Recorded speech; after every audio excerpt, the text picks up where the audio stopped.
सच तो ये है कि इस चेहरे के पीछे एक हैवान, खतरनाक और एक खौफनाक क्रिमिनल छिपा हुआ है। गीता पर हाथ रखकर सच बोलो, नीलम ओबरॉय को तुमने ही मारा है? मैंने नहीं किया है।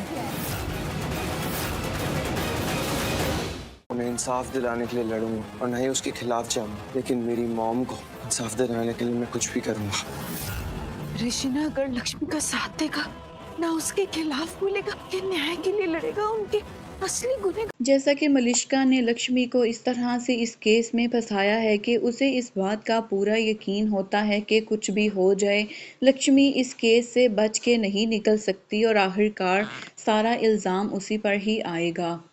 और सारे सबूत जो मलिष्का कोर्ट में पेश करती है वो सब इसी बात को जाहिर करते हैं कि इस मर्डर के पीछे सिर्फ और सिर्फ लक्ष्मी का ही हाथ है। और दूसरी जानिब मलिष्का ये भी सोच लेती है कि वो कोर्ट में ऐसे शख्स को लक्ष्मी के खिलाफ खड़ा करेगी कि लक्ष्मी खुद भी ये देखकर हैरान रह जाएगी। लेकिन जो मलिष्का सोच रही है वैसा कुछ भी नहीं होगा, क्योंकि जब लक्ष्मी की बहन ऋषि से ये कह रही होगी कि क्या आप दीदी के हक में कोर्ट में गवाही देंगे, तो इस बात पर ऋषि इनकार कर देगा और वो उससे कहेगा कि मैं ना तो कोर्ट में लक्ष्मी को बचाने जा रहा हूँ और ना ही उसके हक में कोई गवाही देने वाला हूँ, लेकिन मुझे बस इतना पता है कि मैं अपनी माँ के कातिल तक पहुँच के ही रहूँगा। और ये सारी बातें मलिष्का सुन लेगी और वो यही सोचेगी कि अब तो ऋषि उसका बिल्कुल भी साथ नहीं देगा, इसलिए वो ऋषि से इस बारे में कोई बात भी नहीं करेगी और वो बलविंदर से कहेगी कि मुझे उस दिन की कैमरा की सीसीटीवी फुटेज चाहिए। लेकिन इस बार मलिष्का को ये नहीं पता कि वो खुद ही मुंह के बल गिरने वाली है, क्योंकि बलविंदर सीसीटीवी फुटेज आदि काट देगा और सिर्फ वहीं से सीसीटीवी फुटेज दिखाई जाएगी जिसमें मलिष्का सबको कोर्ट में नज़र आएगी।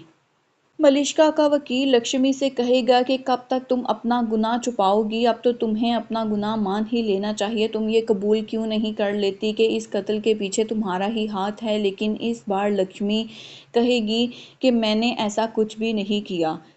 जहां लक्ष्मी ये सोच लेती है कि वो अपने आप को इस कत्ल का जिम्मेदार ठहरा के हमेशा के लिए जेल की सलाहों के पीछे चली जाएगी, लेकिन वो कोर्ट में ये बात मानने से इनकार कर देगी और अपने हक के बारे में आवाज़ उठाएगी।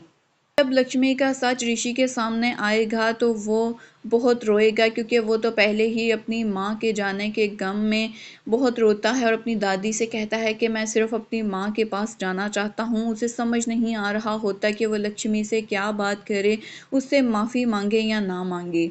नाज़रीन, क्या एक दफ़ा फिर मलिष्का अपनी चालों से खुद को इस केस से बचा लेगी या नहीं? कमेंट सेक्शन में अपनी राय का इजहार ज़रूर करें।